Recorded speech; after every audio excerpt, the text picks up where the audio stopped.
Hey Debbie, Eric here, and let me just fix this real quick. Definitely more professional. Let's try that again. Hey Udemy, in the video you're about to watch, we're gonna go over broadcasts inside of Scratch, but we're gonna take a minute and talk about broadcasts here first. So, what's a broadcast?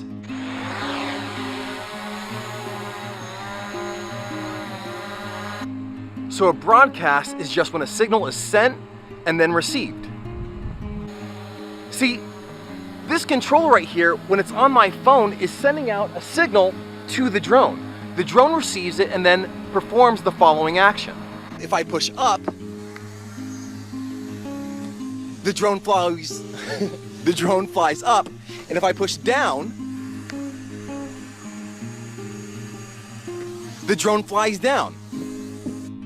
So in Scratch, we use broadcast for all sorts of things. It lets one sprite talk to another sprite and tell one sprite to maybe do something when a certain action happens.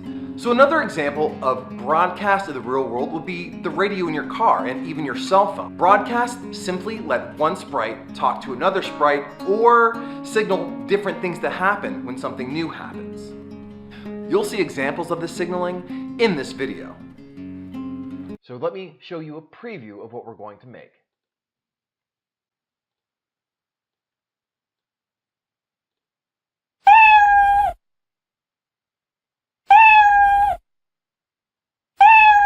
There we go. So we're going to make Scratchcat follow our mouse, and he's going to try and eat these pieces of cake. So we're just going to try and learn about broadcasts. So I'm going to say File, New.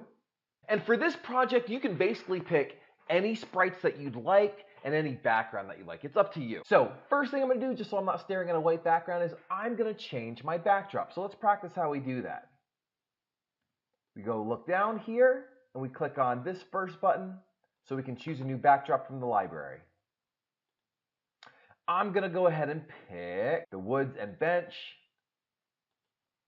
I was thinking that my Scratchcat would have a birthday party outside. And then I'm going to go ahead and choose a new sprite, the birthday cake, inside of things. There's my birthday cake. And once again, you can choose whichever two sprites that you'd like. What we're trying to learn about is the broadcast. Now, let's go ahead and start making our program again. First thing I want to do is I want to shrink my birthday cake. I don't want it to be as big as it is right now. So I'm going to look up here where we see the delete button, and I'm going to find the shrink button. And if you hold your mouse over top of these, they'll tell you what they do. This one says shrink, so click on that and just click until it's the size that you want. I like mine about there. That looks good. So now let's set up our Scratchcat first, because the Scratchcat's a little bit easier. So the Scratchcat is going to follow my mouse around. So that code is pretty easy. We're going to go to Events. When the green flag is clicked, Control, Forever, and then we're going to get Motion, the dark blue ones, go to the mouse pointer. We're not going to change it this time.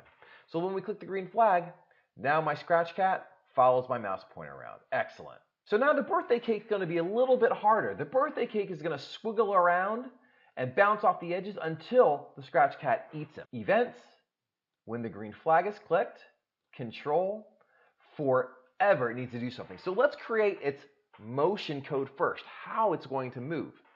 So we're going to do something a little bit different. Remember down here how I've shown you the X and Y positions of whatever sprite we're talking about? Well, now we're going to talk a little bit about direction, and we're going to leave the rotation style in this one. We're not going to change it this time. This direction option is kind of cool because I can grab it and change it however I want here, and I can also write code to change it. So I'm going to make it point back into 90, and then I'm going to have it not only move, but also change its direction. So I'm going to go to Motion. I'm going to get Move 10 steps, and I'm going to change that instead to 3. And then I'm going to say Turn 15 degrees. Now we have turn clockwise and counterclockwise. It doesn't matter which one you choose, but I'm going to choose clockwise for right now. Now, if I just say turn clockwise, it's just going to move into a circle. It's just going to spin around. That's not what I want to do. I want it to be more wiggly. So I'm going to go to the green operators, and I'm going to get pick random. And I'm going to tell the cake that I want it to pick a random degree to turn between a -20 and a +20. And I can just say 20. I don't need to say +20. So now, let me change that back to 90. There we go. When my cake starts moving, he wiggles and spins. Then let's go back to motion and get if on edge bounce. There we go. Let's test that out. Excellent. So now our cake is able to move around wherever it wants. Okay, well, now what we need to do is we need to make it so that our Scratch Cat can eat the cake. So inside the cake's programming still, we're going to use another if statement. So control if. So now we're going to say sensing. Now we're touching the mouse pointer, but let's touch sprite 2. What's going to happen when we touch sprite 2? Well, we're going to set up a broadcast here. So go to your Brown Events and find the Broadcast Message 1 button. And now, Message 1, we might not know what that means. So remember, we always want to be specific when we're coding. So click the drop-down option right here and select New Message. And type in eat or bite, either one. I'm just going to use eat. Okay? So mine just says broadcast eat. So we're going to broadcast eat. And then what should the cake do? Well, after we broadcast eat, we're going to hide. Because remember, you can't have your cake and eat it too. So we're going to hide. We're going to go to a random position.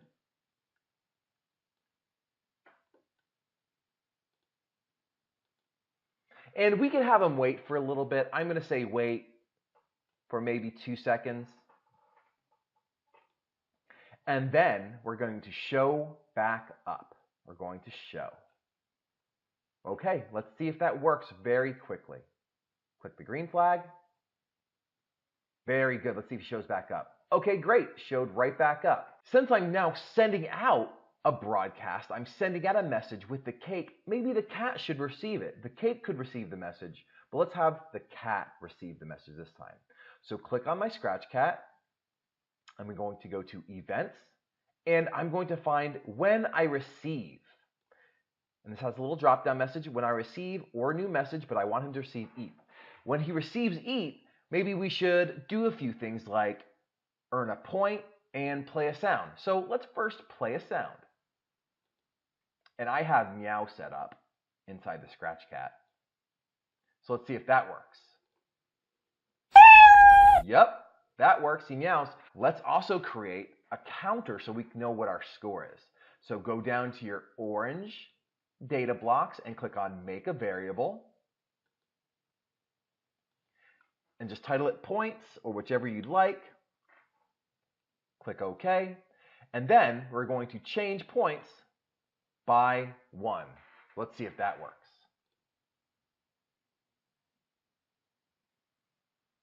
Oh, so I know what happened.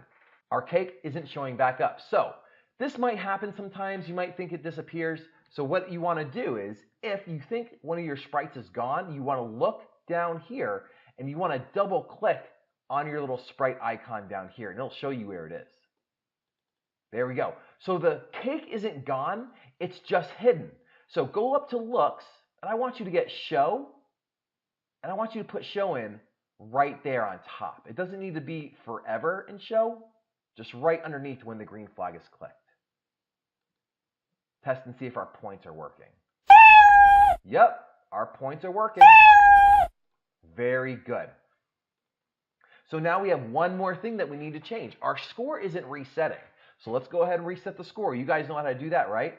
Data, set points to 0 when the green flag is clicked.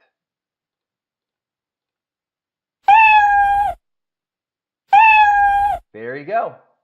And that's basically how you use broadcast.